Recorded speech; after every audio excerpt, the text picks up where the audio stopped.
Hello, monster collectors. I'm, I'm not an active monster collector, but I saw this thing at a shop and I thought it looked pretty cool. Alright, well, let's see what it is. First of all, it's supposed to be. I don't know what that for is. I think that means four figures. And so, Bandai is a great company. Namco makes video games. Bandai Namco.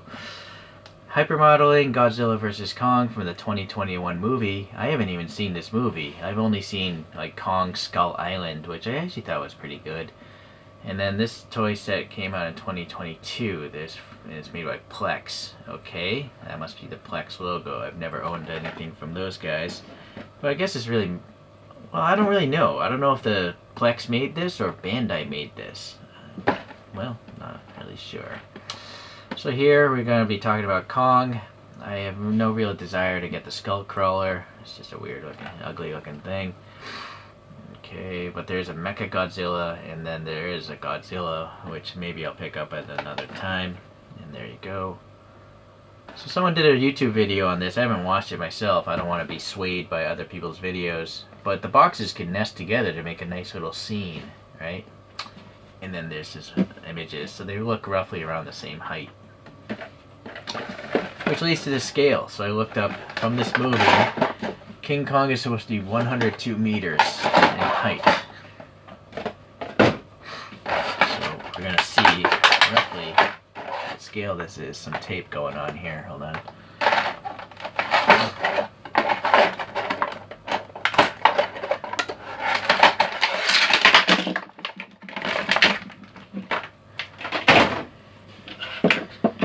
There's a stand. Some sort of licensing probably on the bottom. What's nice is, you have an idea that how old it is. If you buy this on eBay in 10 years, you'll know how old it is. Assuming you actually have the stand shipped with you. Okay, so that's gonna pop in there. It's a really tight fit, which is probably good, so the figure doesn't just fall off, or this thing doesn't fall out of the base. And then we have, uh-oh, is this broken? I hope not. This is like a axe. I haven't seen the movie, but I assume that's a bone? A tree stump? Maybe? And this goes up in here.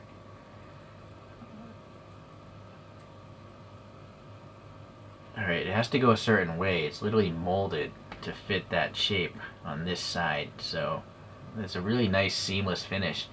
You wouldn't know that's two pieces, so that's really cool. And maybe that's a shard. I don't know, I haven't seen the movie, but a shard of rock or something, or maybe another bone. It's just kind of weird that it's blue. Alright, well, that's his weapon, or I assume Kong is a male. It's going to be kind of hard to judge the scale because there's no posability whatsoever, I think. This is all one piece of plastic so far, or... Now I can see a break there, but I think it's glued together. Wow, I gotta say, that looks quite cool. It looks like hands, right?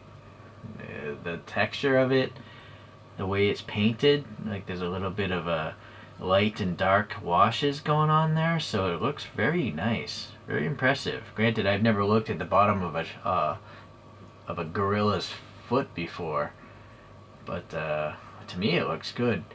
There's a peggle for the stand, and then all this fur or hair is pretty well sculpted, I think. And then there's, again, I think a paint wash going on in there. So it looks like it's a brown plastic of some sort. And then they must be paint washing some black, a little bit of black, and maybe even a lighter color. Could be two paint washes. Seems to have a scar here across the chest, and that looks a little bit red. Like a darker red, so that's nice.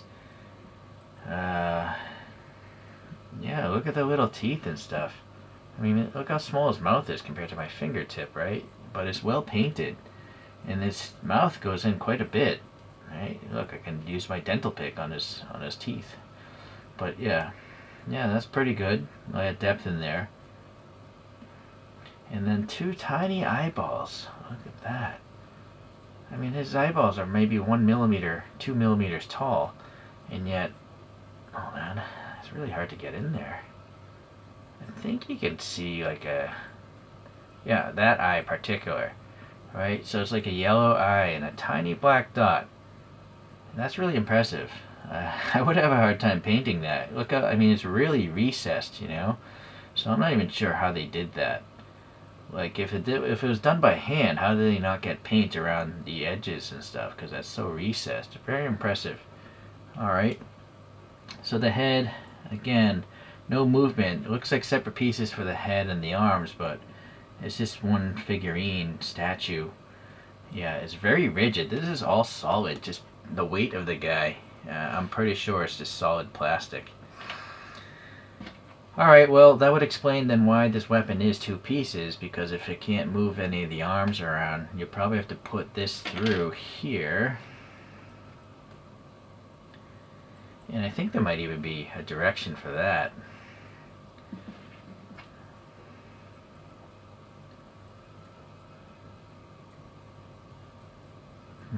Let's see if I can twist this in the... no, I guess you can twist it in the hands, so you can decide to go with the spiky or the big bladey side. I guess it makes sense to have the bladey side. That's what the promo image shows. Alright, well, where's my calculator? So 102 meters is 102,000 millimeters. Let's measure this roughly. I mean, I guess if he was standing straight, maybe I want to measure from this foot because his knees are bent. This is a very crude approximation. If this is 83.4 millimeters, so this divided by 83.4, this is roughly 1/1200 scale. But it's a really rough estimation.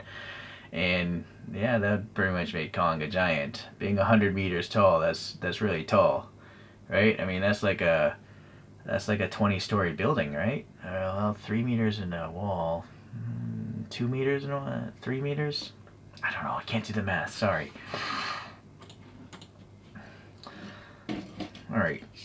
So I could be totally off on that 1200 scale because that does seem like a really small model, but it is kind of small.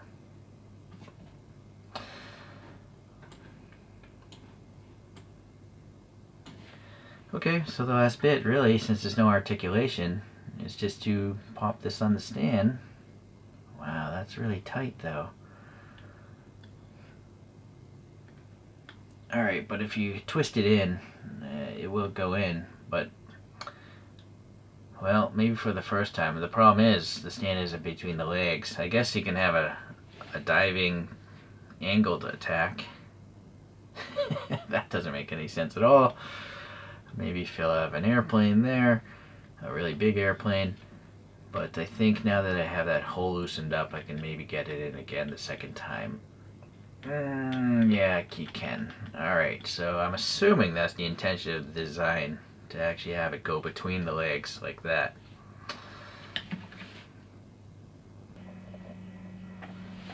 Well, there it is, the scene apparently, and he does have a blue glowing axe thing.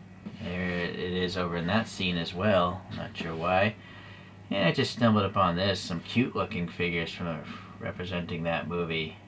Possible if I ever see those for sale, I might pick those up. But anyways, for today, it's funny. I have a figure that I've never even seen the movie of, but it just looks cool. It's really well done. There's a lot of gnarly details carved into this piece of plastic, so well molded, and I guess that's all you can really expect from Bandai. Bandai is like the king of making cool looking plastic models. So, very cool.